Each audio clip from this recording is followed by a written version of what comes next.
Bien, pues nosotros continuamos, pasan 2 minutos de las 11:30 y estamos ya en la recta final de un programa muy denso. Hemos comenzado con ese problema en el barrio de San Antón, con esa firma histórica del acta de replanteo para iniciar las obras de la rehabilitación del viejo mercado central, y vamos a terminar con un invitado de excepción, un invitado que ha traído la Asociación para el Fomento del Sentido Común y la Tolerancia. Él es Fernando López de Rego. Su nombre puede que no les suene, pero su currículum habla mucho de él. Él se licenció en Derecho por la Universidad de Barcelona con el mejor expediente y fue el primer funcionario español que trabajó en la Unión Europea y que pues, participó de los trabajos administrativos para adhesionar este país a la Unión Europea. Además es escritor y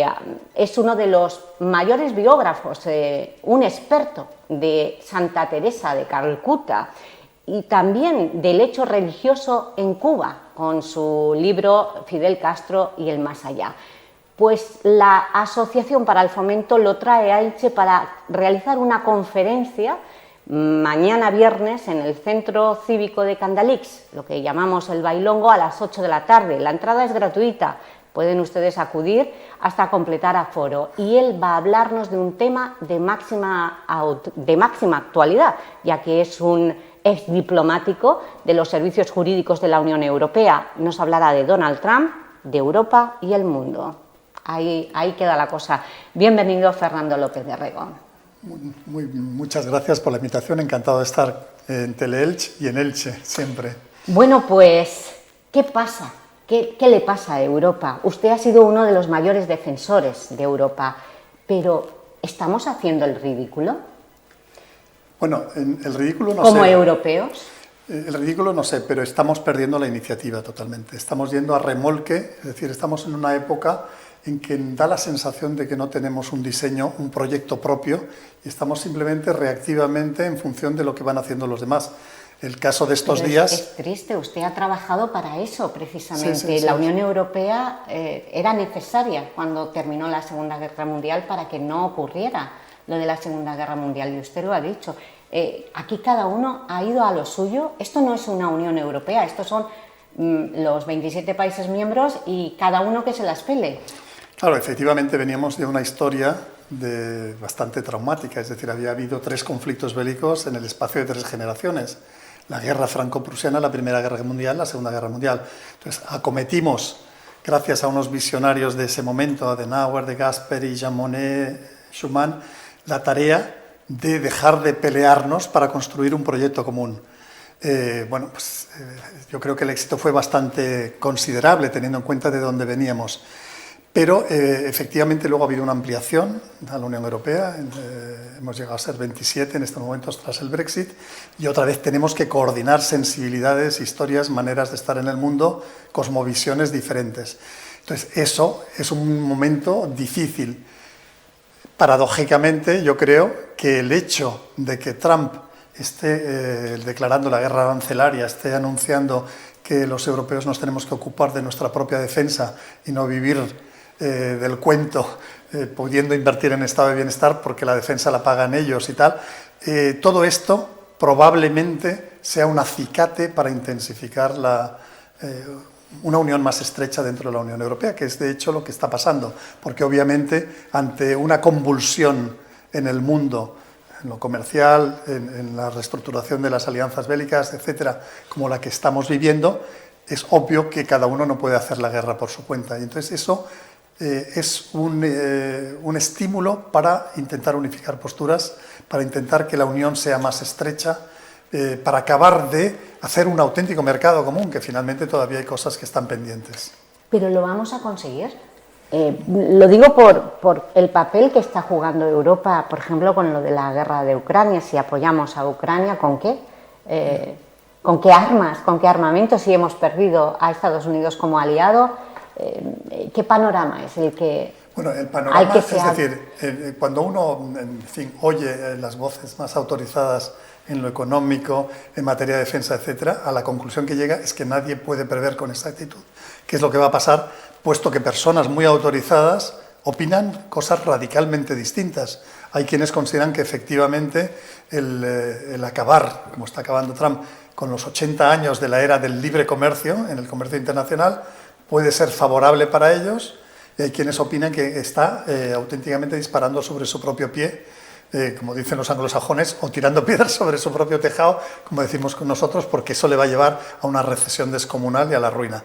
En materia de defensa, pues 3/4 de lo mismo. ¿Qué es lo que va a pasar? Obviamente han dejado clarísimo, vino primero Pete Hegseth, el ministro de Defensa, a la cumbre de la OTAN de ministros de Defensa en febrero, luego llegó Vance a la 61 reunión de la reunión de seguridad de Múnich, y luego acaba de venir la semana pasada Marco Rubio, el nuevo secretario de Estado, es decir, ministro de Exteriores, a Bruselas, para una reunión de los ministros exteriores de la OTAN, y claramente el mensaje que han lanzado es que se quedan en la OTAN, Estados Unidos, pero que ya para ellos no es su escenario prioritario, que ellos tienen otros escenarios, para empezar el mar de China Oriental, en donde está Taiwán, cada vez el acoso, el cerco de China es más estrecho, en donde hay aliados importantes de Estados Unidos a los que tendría que defender en caso de conflicto, como Corea del Sur, como Japón, como Filipinas. Ya no somos el escenario prioritario. Ellos consideran que, bueno, que la OTAN nació como un contrapoder ante la amenaza que suponía el Pacto de Varsovia y la Unión Soviética en la Guerra Fría, porque había una confrontación ideológica, militar, etcétera, fría, latente, que no llegó a las manos directamente, salvo por países interpuestos. Y, ellos consideran que ahora ya el Pacto de Varsovia se disolvió el 1 de julio del 91, la Unión Soviética también, el 25 de diciembre de ese año, y que, por tanto, la OTAN tiene otra razón de ser.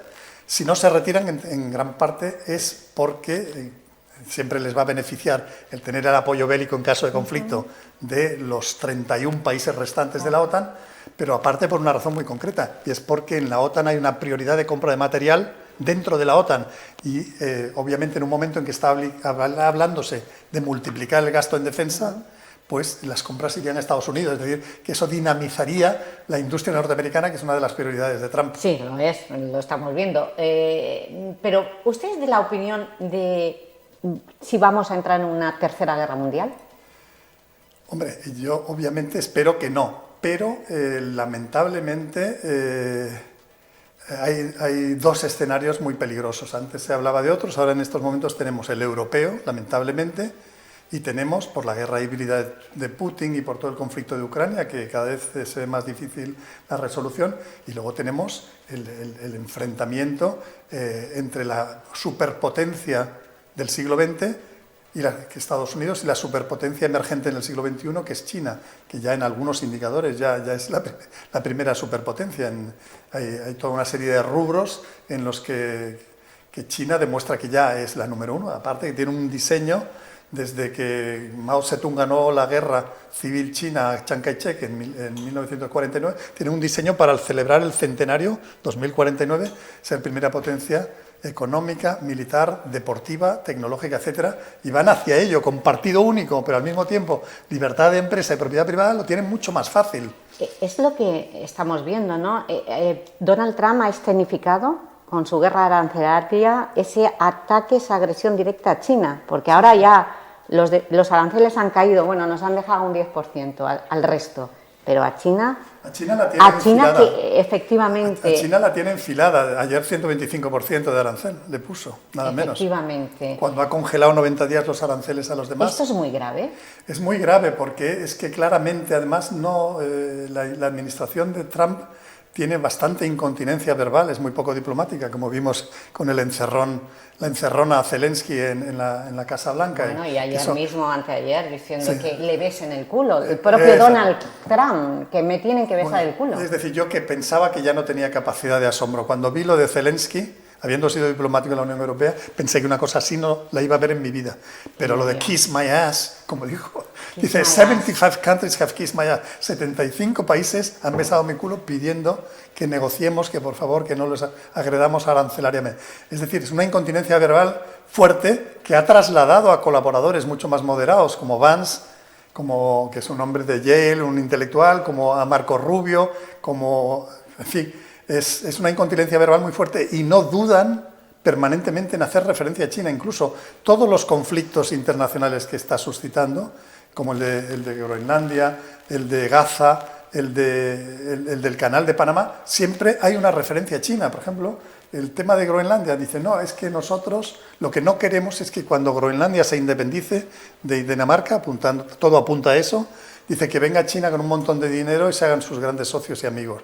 Canal de Panamá, 3/4 lo mismo. Es decir, siempre la referencia a China. Tiene una obsesión, pero en fin, es la obsesión del imperio en declive que patalea porque ve que hay otro que está emergiendo con mucha fuerza. Aquí mismo Antonio Remiro Protons, que es catedrático de Derecho Internacional, creo que usted lo conoce. Sí, creo que sí. Él lo calificó como un psicópata narcisista. Usted es diplomático, lleva muchos años tratando con los jefes de Estado. ¿Qué es Donald Trump para usted? Bueno, a mí psicópata ya es una palabra demasiado fuerte. Narcisista. Y además las fronteras entre la normalidad y la anormalidad psíquica, el doctor Antón podría fijarlas mucho mejor, pero el narcisista totalmente evidente. Es decir, tiene unos rasgos de narcisismo muy fuertes, de prepotencia, de primadona, de acogotar a su entorno, y el que no está conmigo al 100% está contra mí, etcétera, y eso sí que es evidente. Es decir, un estilo completamente diferente de lo que hemos visto en presidentes anteriores, como Biden, como Obama, como Clinton, como incluso los padre y hijo Bush, etcétera. ¿La diplomacia puede hacer algo ante un jefe de Estado como Donald Trump? ¿Qué Bueno, se le puede hacer usted bueno, si tuviese que entrar en la Casa Blanca y en el despacho Oval? ¿Cómo se puede abordar a una persona así? Para decirle, primero, recordarle que es cristiano, ¿no? Y católico. Donald Trump no es católico. No, él es de origen presbiteriano por familia, pero desde hace unos años ha dicho que es non-denominational Christian, es decir, cristiano sin adscripción a una u otra confesión. Lo que sí es cierto es que en la administración de Trump, paradójicamente, que no es católico, es la mayor sobrerepresentación de católicos que hay en un gobierno de toda la historia de Estados Unidos. Ya sabemos que históricamente, para llegar a la presidencia o a altos cargos, etcétera, había que ser WASP, White Anglo-Saxon Protestant, blanco anglosajón protestante. Eso se rompió con Kennedy en los 61, que estuvo casi 3 años hasta su asesinato en Dallas el 23 de noviembre del 63. Luego llegó también Biden, nominalmente católico, pero muy enfrentado en toda una serie de cosas con los postulados de la Iglesia Católica. Y ahora llega Trump, que no es católico, y ha metido, bueno, para empezar, Vance, el vicepresidente, converso, el catolicismo con toda la furia de los conversos, es decir, un católico muy militante. Luego también converso, pues la ministra de Educación, Lorraine McMahon, converso Robert Kennedy Jr., que aunque como buen irlandés y Kennedy era de origen católico, pero en fin, se alejó totalmente, estuvo en todo tipo de adicciones, etcétera. Dice que es un born again Christian, es decir, es un cristiano vuelto a nacer, también un converso, pero es que es católico también Marco Rubio, que transitó por la Iglesia de los Mormones, por la Iglesia de Jesucristo de los Santos de los Últimos Días. Es también católico el ministro de Transportes, la ministra de Trabajo, la secretaria de prensa de la Casa Blanca, Caroline Leavitt, de 27 años, en fin, la embajadora en los Estados Unidos, Tom Homan, el zar de las fronteras. Y hay una sobrerepresentación de católicos descomunal en su gobierno.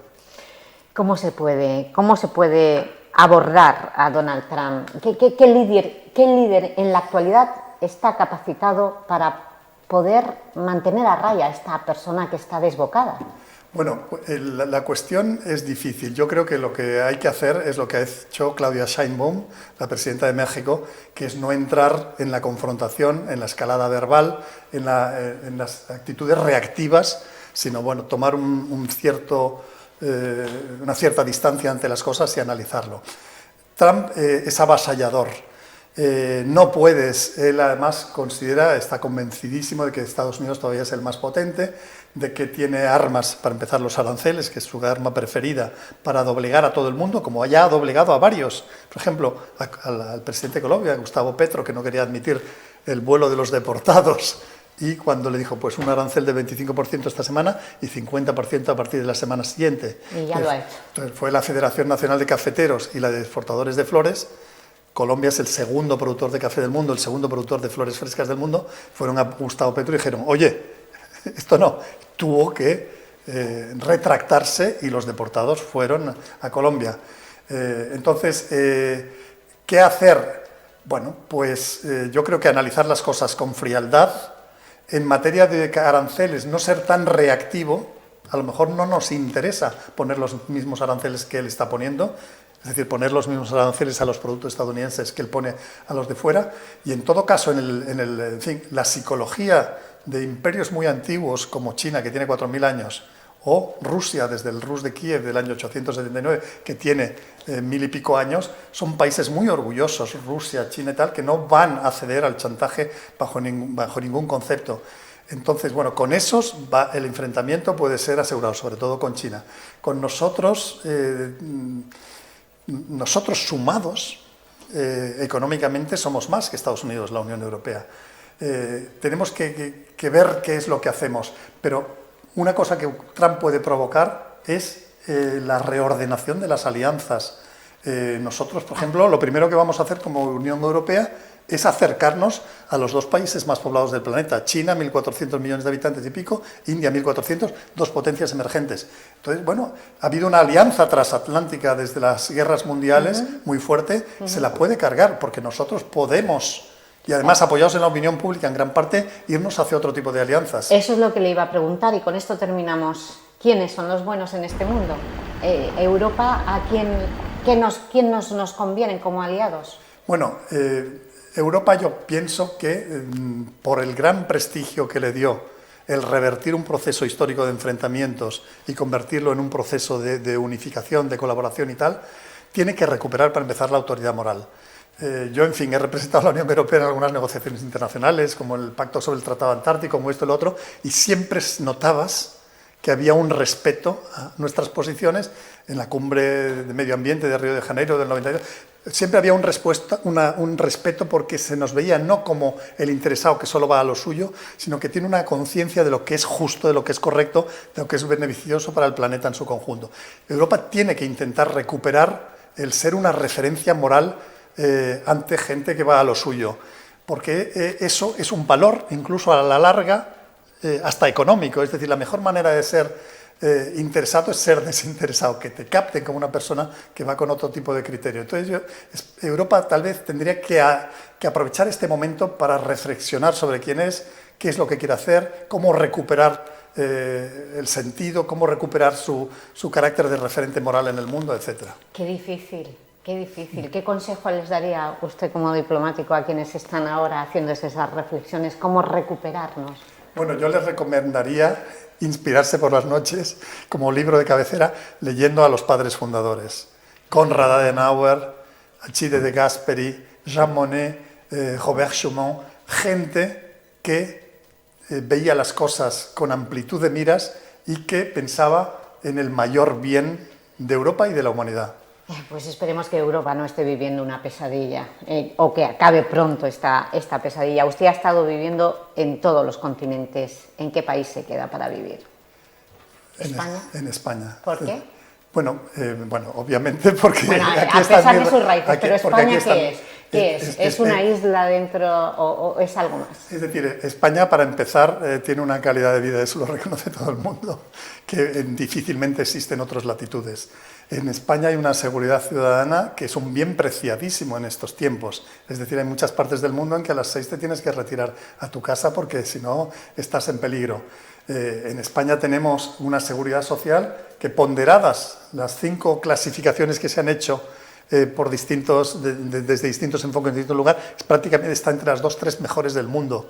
En España tenemos un sistema de educación pública generosísimo. En fin, tenemos problemas. Uno de los problemas es somos nosotros mismos, es decir, que no nos damos cuenta de todo lo que tenemos.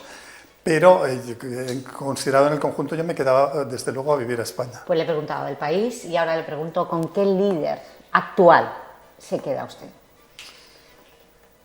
¿Quién podría salvar el mundo? Uy, eso es muy... ¿Cómo llega ese silencio? ¿No hay nadie capaz? Bueno, yo pienso que, no sé, espero que haya una generación de líderes que todavía no están en los medios, que se está preparando y que emergerá en algún momento y que serán los que nos lleven a una nueva era. Pero para eso necesitamos una buena educación, ¿no? Sí, por supuesto. Para eso hacen falta muchas virtudes, desde las virtudes más convencionales, pero sobre todo una motivación moral muy fuerte en todo lo que uno hace. Hay que tener plenitud en lo concreto, en el conocimiento de la economía, del derecho, de las relaciones internacionales de la historia, pero también no descuidar el otro lado. El otro lado es, en fin, el tipo de valores que animan a las personas. Usted tiene nietos, ¿no? Sí. Tiene nietos. ¿Se pregunta si ha servido de algo todo su trabajo en la diplomacia internacional? Para mis nietos. Bueno, lo que es obvio es que estamos en el primer caso en un siglo y medio, 2 siglos, en que una generación vive peor que la anterior y con problemas en cosas tan básicas como la vivienda, etc. Estados Unidos, volviendo al tema con el que empezamos, el de Trump, es decir, todo este pataleo es porque Estados Unidos está hipotecando el futuro de sus hijos y de sus nietos. Tiene una deuda externa de 36 billones con B de dólares. Trillions en inglés. Eso es una cosa descomunal. Es decir, eso significa hipotecar 3 generaciones. Y eso es la raíz del gran pataleo, del intentar reestructurar el sistema de comercio internacional, etc. Pero Varoufakis, por ejemplo, que fue el ministro de Economía con Syriza en Grecia, pero que es un académico muy reputado, muy respetado, pues considera que esa deuda es tan descomunal que con los aranceles no la resuelve. Que probablemente lo que se trata es de poner todos patas arriba el sistema de comercio y la economía mundial para ver si esa tendencia al declive, porque es que la deuda es descomunal, pero que se está acelerando cada vez más, y quienes tienen los títulos de los bonos americanos son primero Japón, segundo China. Es decir, que estás...